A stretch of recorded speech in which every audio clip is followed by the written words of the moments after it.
Hello friends, नमस्कार। आज हम स्पेशली इतिहास के कुछ एमसीक्यूज़ को देखेंगे जो कि पहले भी पूछे गए हैं आईएएस के एग्ज़ाम, पीसीएस के एग्ज़ाम में, नेट यूजीसी नेट के एग्ज़ाम। तो उसी के हम कुछ एमसीक्यूज़ देखेंगे विद एक्सप्लेनेशन और विद सोर्सेस।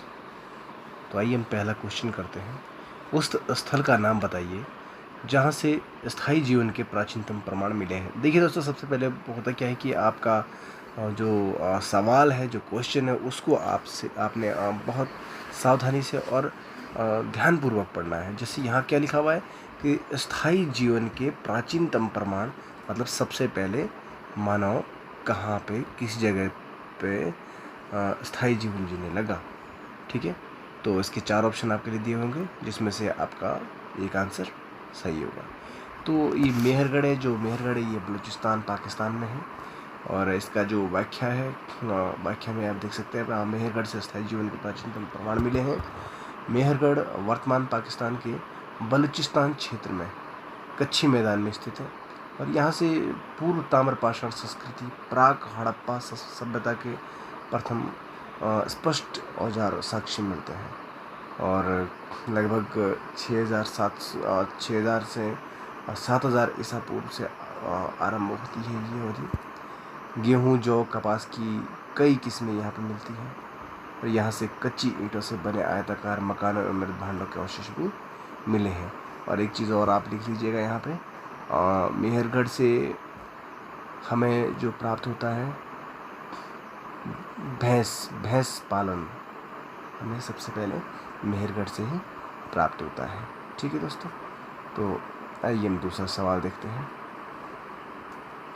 निम्नलिखित में से कौन हड़प्पा संस्कृति का सबसे विस्तृत नगर था? क्षेत्रफल की दृष्टि से सबसे बड़ा नगर कौन सा था? तो ये हमारा आंसर इसका डी होगा, और राखीगढ़ी है। और ये जो राखीगढ़ी हरियाणा के जिंद ज़िले में है। ठीक है, और इसकी जो सबसे पहले इसकी जो खुदान हुई तो प्रोफेसर सूरजबान और आचार्य भगवान देव ने इस जगह की खुदाई की थी। और यहाँ से निचली सतह के जो पूर्व सिंधु सभ्यता के और ऊपरी सतह से सिंधु सभ्यता के अवशेष प्राप्त हुए। राखीगढ़ी से मिट्टी का बना हल मिलता है।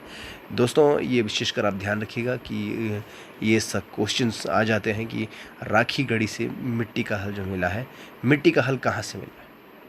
ठीक है, तो आपका जो आंसर होगा वो राखीगढ़ी से। ठीक है, तथा मुद्रा मिली है जिस पर सिंधु लिपि का एक लेख अंकित है। ठीक है, आइए क्वेश्चन नंबर 3। हड़प्पा संस्कृति के किस स्थल से मन का बनाने का प्रमाण प्राप्त हुआ है? मन के ये क्या होते थे, ये इसको गले में लोग लगाते थे, जैसे मिट्टी के या फिर सेलखड़ी के ये बनते थे, या फिर एक विशेष धातु जैसे हड्डियों से भी इसको बनाई जाती थी और अपने जेवरात के रूप में ये सब आभूषण के रूप में पहने जाते थे।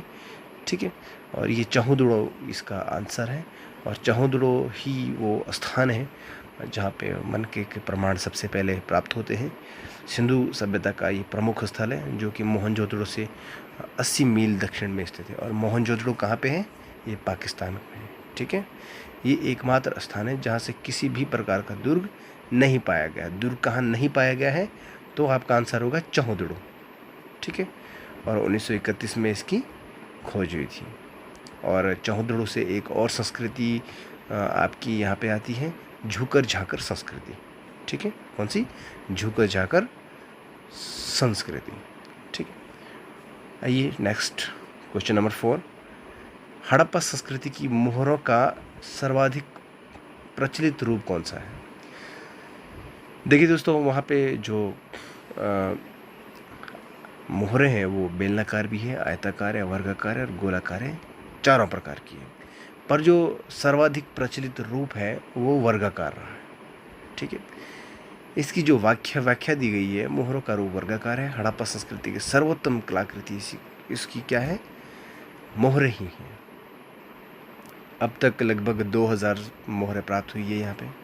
और ज़्यादातर मोहरें जो सबसे ज़्यादा हमें मिली वो मोहनजोदड़ो में, लगभग 500 के आसपास मिली है। अधिकांश मोहरें लघु लेखों के साथ साथ उस पर छोटे छोटे लेख हैं और किसी मोहर में एक सिंगी सांड है, बैल भैंस बाघ है, कहीं बकरी है, कहीं हाथी की आकृति वहाँ खुदी हुई है उस मोहर के ऊपर। ठीक है, मोहरों के बनाने में सर्वाधिक प्रयोग सेल खड़ी का किया गया है। ये क्वेश्चन आ जाते हैं, कई बार ये सवाल पूछा भी गया है कि मोहरों को किस धातु से बनाए जाते थे या किस चीज़ से बनाए जाते थे। तो ये सेल खड़ी से बनाए जाते थे, सेल खड़ी। ठीक है, लोथल और देसलपुर से तांबे की बनी मोहरें प्राप्त हुई हैं। कहाँ से? लोथल और देसलपुर से तांबे की बनी मोहरें प्राप्त हुई है। किसकी?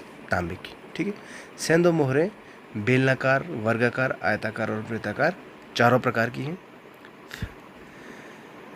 वर्गाकार मोहरें सबसे ज़्यादा चली है। मोहनजोदड़ो, लोथल और कालीबंगा से राज मुद्रांक भी मिले हुए हैं। ठीक है, राज मुद्रांक जो राजकीय जो मुद्राएं होती थी वो कहाँ से मिली है? मोहनजोदड़ो, लोथल और कालीबंगा से। और जो मोहनजोदड़ो का जो शाब्दिक अर्थ है वो क्या है?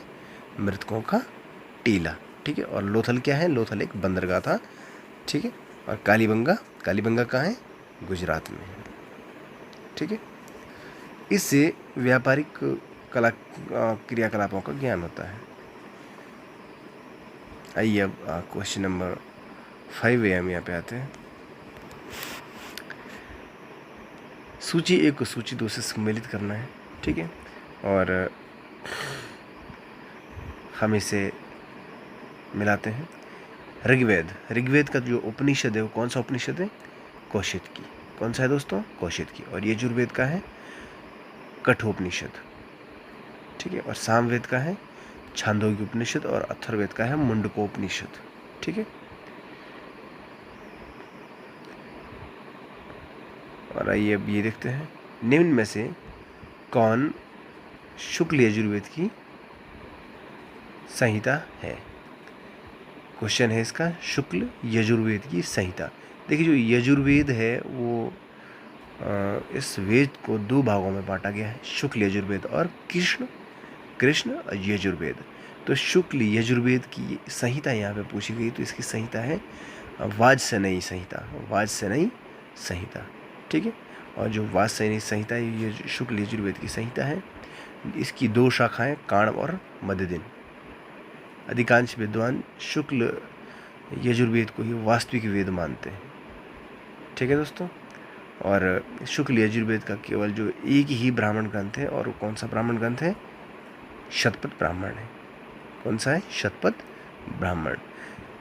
ये सबसे प्राचीन सबसे बड़ा ब्राह्मण माना जाता है। कौन सा? शतपथ ब्राह्मण। इसके लेखक महर्षि याज्ञवल्क्य हैं। कौन है? महर्षि याज्ञवल्क्य। जो महर्षि याज्ञवल्क्य थे कौन थे?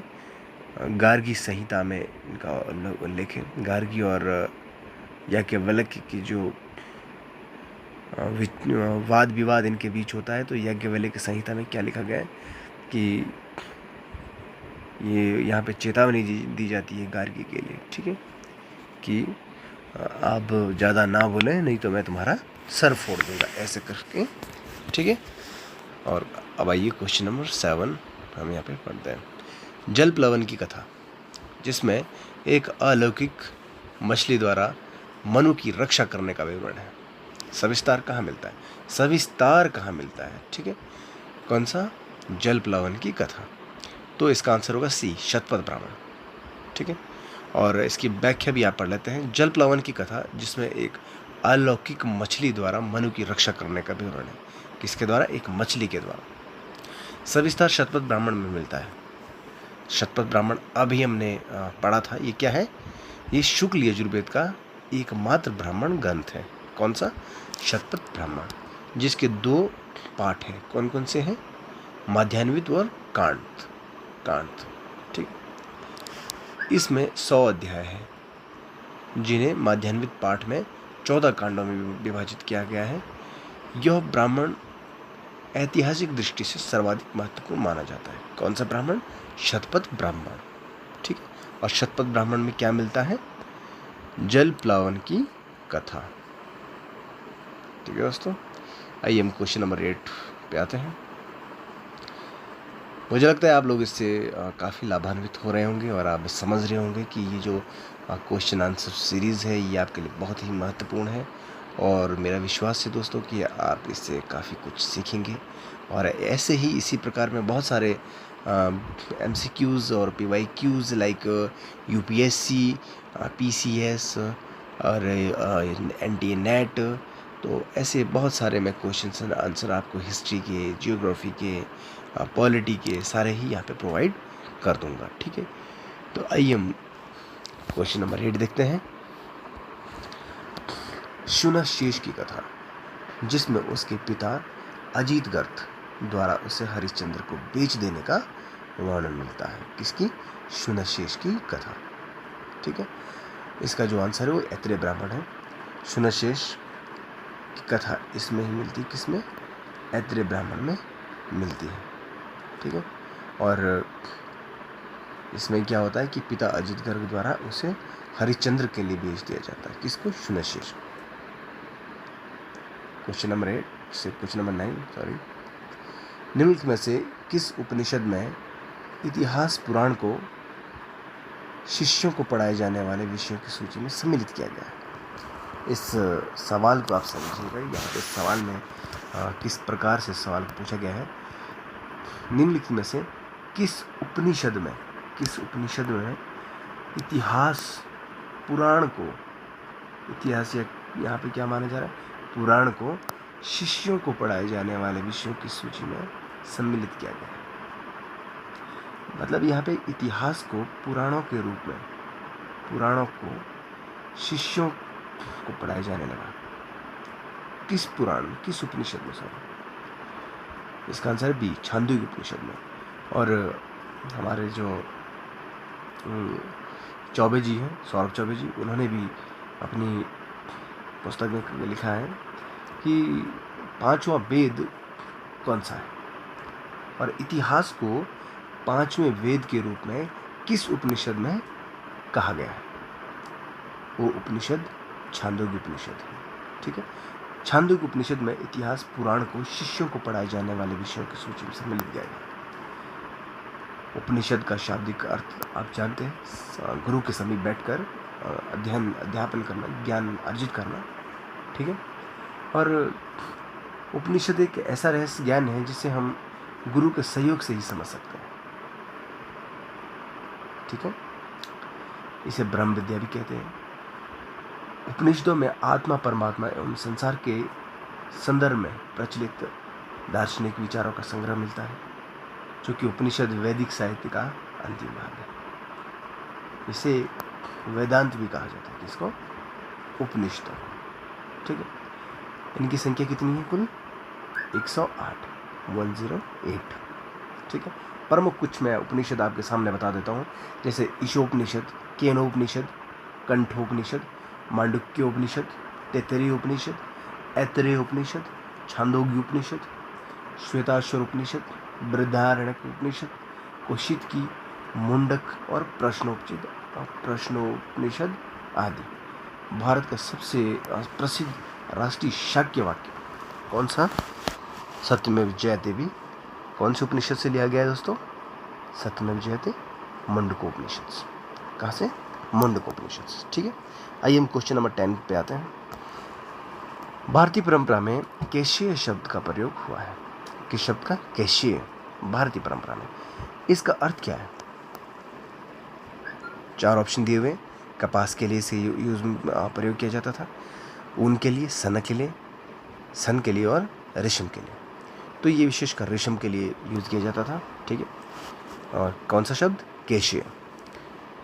इसके स्रोत भी दिए हुए हैं। देखिए स्रोत क्या दिया हुआ है? प्राचीन भारत का इतिहास तथा संस्कृति, केसी श्रीवास्तव।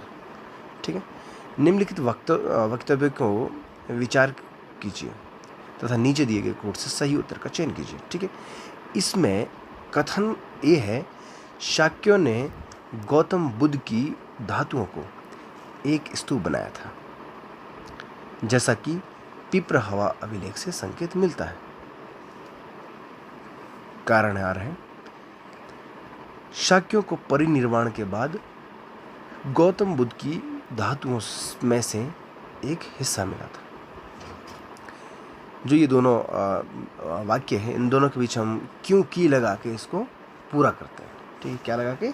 क्यों की, कि क्या ये इन जो ए है, क्या आर ए की व्याख्या कर रहा है, क्या ए और आर दोनों सत्य हैं। ठीक है, कूट में क्वेश्चंस जो है आपसे पूछे जाएंगे, ए और आर दोनों सही है अथवा ए की सही व्याख्या आर है। ए और आर दोनों सही है किंतु ए की आर सही व्याख्या नहीं है। ए सही है किंतु आर गलत है, ए गलत है किंतु आर सही है। ठीक है, तो आप फिर से एक बार पढ़ लीजिए। शाक्यों ने, शाक्य कौन थे? ठीक है, शाक्य गौतम बुद्ध किस कुल के थे? शाक्य गणराज्य के थे। ठीक है, तो लिच्छवी के शाक्य थे। ठीक है, शाक्यों ने गौतम बुद्ध की धातुओं पर एक स्तूप बनवाया, जैसा कि पीपरहवा अभिलेख से संकेत मिलता है, क्योंकि शाक्यों को परिनिर्वाण के बाद गौतम बुद्ध की धातुओं में से एक हिस्सा मिला था, परिनिर्वाण के बाद। ठीक है, तो इसका आंसर ए है, दोनों राइट है और इसकी बहुत सही एक्सप्लेनेशन है। ठीक है, और क्योंकि शाक्यों को ही परिनिर्वाण के बाद गौतम बुद्ध की धातुओं में से एक हिस्सा मिला था। आइए नेक्स्ट क्वेश्चन हम करते हैं। एक प्राचीन जैन स्तूप जो ईसा की प्रारंभिक शताब्दियों में समृद्ध स्थिति में था, पुरातात्विक उत्खनन से प्रकाश में आया है। कौन सा है? मथुरा में जो जैन स्तूप है। ठीक है, एक प्राचीन जैन स्तूप है जो ईसा की प्रारंभिक शताब्दियों में समृद्ध स्थिति में पाया गया। मथुरा में जब इसे खोजा गया तो मथुरा में प्रकाश में। ठीक, अब यह है प्राचीन तक्षशिला की नदियों के मध्य ऐसे था। क्वेश्चन है 1, सिंधु और झेलम, ये दोनों नदियाँ, इन दोनों नदियों के बीच में तक्षशिला है। तक्षशिला अगर मैं आपसे कहूँ तो 16 महाजनपदों में से एक कौन से महाजनपद की राजधानी थी? गांधार। किसकी? गांधार। गांधार की राजधानी तक्षशिला थी। और ये जो तक्षशिला है आज ये पाकिस्तान के रावलपिंडी ज़िले में है। ठीक है, और इसका जो नाम पड़ा है रामायण के अनुसार भरत के जो पुत्र हैं तक्ष, उनके नाम पे कहते हैं, लेकिन इसकी अलग अलग व्याख्या दी गई है। और तक्षशिला के इतिहास में प्रसिद्धि का कारण सबसे ज़्यादा तक्षशिला को किस लिए जाना जाता है? शिक्षा के लिए, एजुकेशन के लिए। ये विश्व का प्राचीन विश्वविद्यालय इसे माना जाता है। ठीक है, और कौशल के राजा प्रसेनजित, मगध का राजवैद्य जीवक किसके राजवैद्य थे? मगध के। और किसके राज दरबार में थे? बिंबिसार के। किसके? बिंबिसार। ठीक है, और सुप्रसिद्ध राजनीतिज्ञ चाणक्य और बौद्ध विद्वान वसुबंधु आदि ने अपनी शिक्षा यहीं से प्राप्त की थी, तक्षशिला से। बौद्ध साहित्य से पता चलता है कि ये धनुर्विद्या और वैदिक की शिक्षा के लिए पूरे विश्व में प्रसिद्ध थी। यहाँ पे धनुष बाण कैसे चलाए जाते हैं, धनुर्विद्या में कैसे परिपूर्ण हुआ जा सकता है, इस प्रकार के यहाँ पे ये युद्ध कलाएँ सिखाई जाती थी। जैसे चंद्रगुप्त मौर्य को भी सैनिक शिक्षा दी गई थी यहीं पे चाणक्य के द्वारा। जब चाणक्य ने घनानंद के, जो नंद वंश का शासक घनानंद था, उसके खिलाफ जो विद्रोह किया, तो उसने कहा कि मैं तेरे राज्य को सर्वनाश कर दूंगा। और उसी प्रकार इस चंद्रगुप्त मौर्य उन्हें मिलते हैं। कौन सा वो खेल होता है? वो राजकिलम। क्या होता है? राजकिलम खेल रहे होते हैं चंद्रगुप्त मौर्य, और वो देखते हैं कि ये जो बालक है ये बहुत प्रतिभावान है, तो उस बालक को जो चाणक्य वो अपने पास ले जाते हैं और तक्षशिला ले जाते हैं और बहुत अच्छे तरीके से हर एक विद्या में इन्हें निपुण कर देते हैं। और तत्पश्चात निपुणता आने के बाद इन्हें ये मगध को पराक्रमण करने के लिए प्रोत्साहित करते हैं और वहाँ पे आक्रमण किया जाता है और घनानंद को हरा दिया जाता है और चंद्रगुप्त मौर्य वहाँ पे मगध में मौर्य वंश की स्थापना करते हैं। ठीक है, तक्षशिला जैन धर्म का भी तीर्थस्थल कहा जाता है। ठीक है, और ये एक लास्ट सेंटेंस, पुरातन प्रबंध संग्रह में यहाँ के 105 जैन स्थलों का विवरण प्राप्त हुआ है। कितने? 105 जैन स्थलों का विवरण प्राप्त हुआ है। नेक्स्ट क्वेश्चन, उपनिषद कालीन दार्शनिक राजाओं एवं उनके राज्य संबंधी निम्न युगों में से कौन से ही सुमेलित नहीं है। देखिए ये जो क्वेश्चन है ये बहुत ज़्यादा पूछा जाता है और हर बार पूछा जाता है। उनका राजा अजातशत्रु काशी से है, अशुपति मद्र से है, जनक विदेश से है और प्रवाह जयवली पांचाल से है। तो चारों कथन गलत कहा गया है यहाँ पर। ठीक है, तो धन्यवाद, थैंक यू। हमारे पास आज 14 सवाल थे, 14 क्वेश्चंस, और मुझे लगता है हम सभी ने इन सवालों को अच्छे से जान लिया और आप लोगों ने भी इन सवालों को शायद नोट डाउन कर लिया होगा। तो आपका बहुत बहुत धन्यवाद। आप यूं ही हमारे साथ बने रहिएगा और हमारे जो चैनल है वैल्यू एकेडमी, इसको आप सब्सक्राइब कर लीजिएगा, बेल आइकन को प्रेस कर लीजिएगा, क्योंकि फ्रेंड्स हम इसके बाद मैं आपके लिए ऐसे ही बहुत अच्छे MCQs लेके आऊँगा और विद एक्सप्लेनेशन और विद स्रोत भी लेके आऊँगा।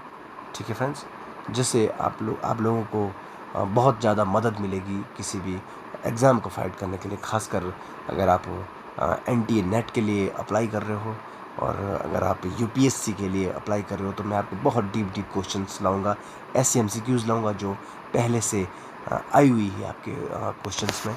ठीक है, और आप बहुत ईजीली उस सब को हैंडल कर सकते हो। ठीक है फ्रेंड्स, और बहुत जल्द मैं क्लास लेने भी लूँगा, और क्योंकि कुछ संसाधनों की कमी है तो सारे संसाधन एक बार जुट जाएंगे तो हम उसका भी कार्य प्रारंभ कर देंगे। तो आपका बहुत धन्यवाद, थैंक यू सो मच।